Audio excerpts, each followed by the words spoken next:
Hello, everyone. It's Matt from Akuma Mods back with an interesting review of a resin printer not too many people know about. This is the Geeetech DP200, and I know what you're probably thinking. Well, that kind of looks like a uncovered anycubic photon. Well, in a lot of ways, it looks just like it. It acts just like it, but there are some slight differences, and I'll get into that in a little bit. So I've had this printer for about a year. I haven't really been printing with it too much in probably the last 3 months, and that's more or less due because I've had newer technology printers and printers that I need to do reviews on, so it's kind of been neglected for a little bit. But we're going to start printing with it again just to see how good it actually is, because when I got this printer, I didn't really know too much about resin printing. I was still very new. I was just gathering as much printers as I can so I can start producing parts for what I needed to sell. And I never really looked into, how resin printers really worked. So first off, if you guys are searching about this printer, you won't find it on Amazon. You will be able to find it on Geeetech's website, and it's listed at a pretty hefty price. And there's a reason for that. I don't believe that Geeetech is supporting this printer anymore. There was very little support from the get-go, and that's more or less due to the fact that they were more on the FDM side with development and everything, doing their dual color printers and triple color printers now.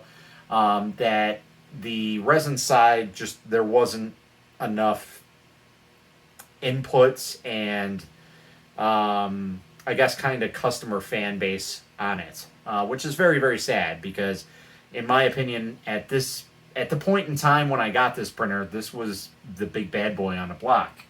And I'll get to that in a second of exactly why. But I got this printer, like I said, about a year ago. Printed with it, printed perfectly fine. I had almost no issues with it. One of the biggest downfalls I'd say of this printer is the slicer.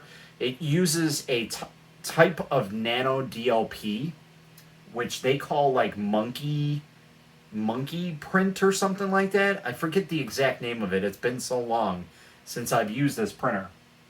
But what was cool is because of what's inside here, inside of this machine to power and basically process this printer is insane. It's a proprietary board that they made specifically just for this printer, which might have been their ultimate downfall. Everybody else kind of seemed to just go through the whole Shitu box type setup. At the time, the two big bad boys on the block were the Anycubic Photon, Photon S, and the Elegoo Mars. Those were like the three big ones.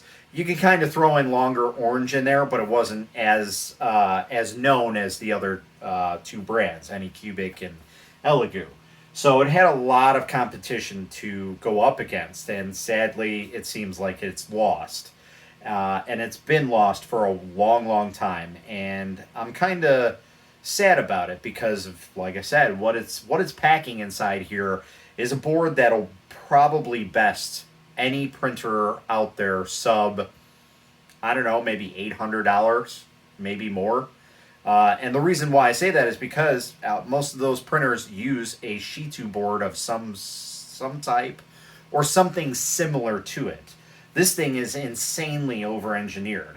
It was way, way overpowered for its time. I want to say, checking the stats on this, let's just take a quick look on it.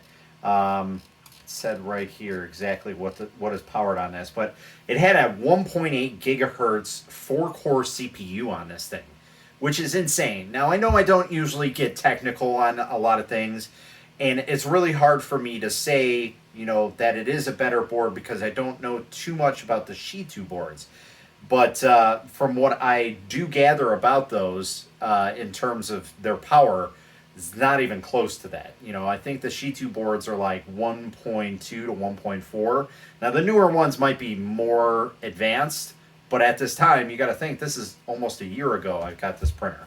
It has 2 gigs of onboard RAM, and 2 gigs of onboard RAM and 8 gigs of like storage on it. So it actually has onboard storage, so you can store files on it. So it had a insane amount of technology packed into it. Moving along with that, it also has a Wi-Fi and an Ethernet port. All that stuff is on the back. So that was one of the nice things about this is visually up front, this was a really, really nice printer. All the stuff, the USB drive or input and the Wi-Fi, it's actually got an antenna for that. And then the Ethernet port are all located on the back side of this printer. So, and I'll just kind of show you right now exactly what I'm talking about. So you have your Ethernet, your USB, and your Wi-Fi. Okay? So pretty simple, straight setup. As you can see, like I said, it kind of reminds you of a Anycubic Photon.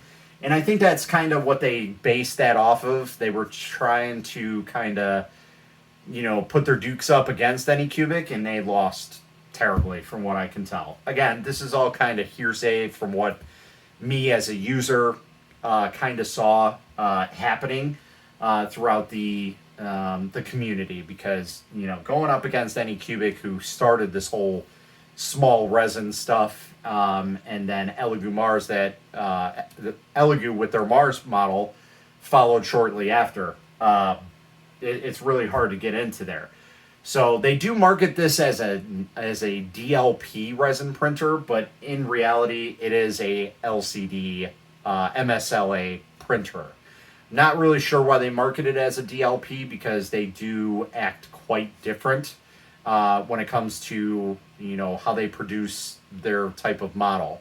Nano DLP is a projection type thing, and usually they're in bigger printers, and they're usually insanely expensive, especially when this was released. This thing, I think it costed about $450 when it was released, so it was right up there with the Anycubic Photon S. So I was a little skeptical about it, because that was a big chunk of change compared to, what it was really kind of going up against, which was the Anycubic Photon and the Elegoo Mars. You can put it above the Anycubic Photon S because of what it provides with you, the Wi-Fi, the Ethernet, and the onboard slicer. So it's just got some really, really nice points. Unfortunately, the touch user interface is just kind of so-so. Again, it's their own kind of taste of user interface, so it's all right. When you do use the onboard slicer, unfortunately, some of the times I worry about a print not printing accurately. So if I have a oversized print that I need scaled down, and I don't have a slicer on hand, I just need to load on that file and put it on there. Well, the issue that I was worried about is, will it automatically slim down that slice or anything like that? Didn't seem to do that. I don't know if they had an update for it to fix that issue or not, but it is what it is. It's just kind of so-so. So with that being said, is it a good printer? I've had no problems with it when I did print. The only issue that I had was when I was printing with their water washable. And I have an all-around issue with water washable, so that could have just been my own type of thing. And again, when I was using this water washable resin, I didn't really know too much about resin printing and exposure settings and things like that. So I'm a little more well-versed in what is needed to make a print actually work, and not just go around and use some really cheap tricks like lining my vat with PTFE, or sanding down my build plate, things like that. You don't ever need to use that stuff if you got the right settings. So but yeah, just to give you a brief overview of how the machine is, you have these really, really dark panels that are really, really nice. So I know on the early version of the Anycubic Photons, they had some issues where they said that they were UV protective panels, but they really weren't. And they just had a lot of problems with people that had any type of light going through there. They had issues with, at least the people that I know that had them. So as for the machine, like I said, it's pretty much based off of the Anycubic Photon. It is an all metal body. It does have two nice little handles on here, so that's a plus over the Photon. And then it's just got two of the glass door on top and on the front there. So it is slightly different in terms of, you know, what it looks like. It's not a direct copy off of it. So as you guys can see, the Photon actually has a square keyhole on this. This one's kind of like a oblong or a box. It's not a square, but I can't really think of the other thing. I'm not that smart. But it does have a similar type of spring load, which I absolutely hate spring-loaded systems. They fail all the time on me because I kind of manhandle my prints a little too much. The VAT and the screens are pretty much the same as anybody else, so there's no real big difference between that. The build plate style is the same as an Anycubic Photon, so I mean, for the most part, it's a fancier looking Anycubic Photon. Even I'd say a little bit above an Anycubic Photon S. If you can find one of these things, that's great. It's got a nice little Wi-Fi slicer setup that's not Shitu box, but it does require a little finesse to get used to it because it's not very user friendly. So I guess calling it nice is to put it very loosely. That really depends on, you know, what you want. Most of the time people just want something that's a click and print type of thing, and that's great. That means this printer's probably not for you. This one's more of a technical nature, so this one's in a different range compared to an Anycubic Photon, an Elegoo Mars, a Creality LDR, an LDH, whatever you decide to throw at it. This is kind of more on the nano DLP side. Like I said, it's got a version of it that they call their monkey slicer, and you know, it's poorly implemented, unfortunately, and that's one of its biggest downfalls. And it's sad to see that, because this could have been the printer to have, more or less, because it has the ability to have Ethernet and Wi-Fi. Those were two things that have been unheard of and are still kind of unheard of nowadays. So, I mean, if you're looking for a Wi-Fi or an Ethernet-capable printer, this might be your best option for it. Like I said, it's a little weird to get used to the whole slicer setting. And, yeah, you could probably use Shitu Box or use Prusa Slicer and just export your files as an STL and throw them on here. You could absolutely do that, and it'll slice up the file for you. So that's what's kind of nice about this. It's got an onboard slicer. That's not something you really see in a kind of sub $500 printer nowadays. So again, you kind of take it as is. It is a little bit loud because of the way that it's set up, the vibration noise through the metal, but not any more than, you know, your Anycubic Photon is. So that's really all I got to say about this. There's not too much to say. Like I said, you can find one on Geeetech's website for about $470 currently, which at that price range, there's far bigger printers. I'm not saying they're better printers, but there's bigger options and newer options for you. So as much as I hate to, you know, say don't buy it, it's for someone who's a little more experienced and looking for something specific when it comes to resin printing.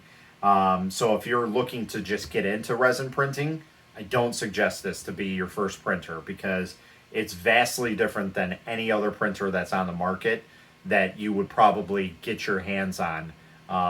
The only other printer that I have in my collection that can come close to this in terms of its odd type of usage is my Hiya SQ1, which I don't believe that company is selling them anymore, and that is a nano DLP printer. So again, it's a completely different software, completely different setup, and you know, you can use SLA resins on here, MSLA. 405 Newton meter resins. Any type of, you know, regular resins will work with this printer. You don't have to worry about it. You don't have to spring for DLP resins. There's no real big difference between this and, like I said, an Elegoo-Mars, an Anycubic Photon, a Creality LDR, LDH, whatever it is. So really, again, kind of choose wisely if you're gonna end up getting this printer. But as of right now, if you are going to get it, just know right away that pretty much it is a defunct printer. I don't see too many things being posted about it. I probably only know about a handful of people, literally a handful, 5 people, that are owners of this machine. And we were just kind of all getting into resin printing at that point, and we were all Geeetech fanboys.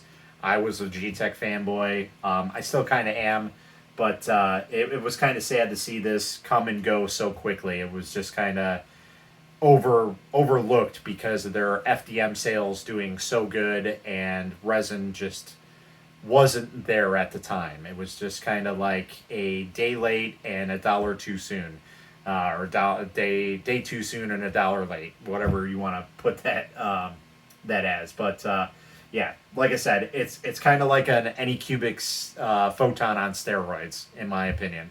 So if you are looking for a very unique printer and you're just kind of like collecting printers, or you're looking for something that has those unique features like Wi-Fi and Ethernet, by all means, go ahead and pick one of these up.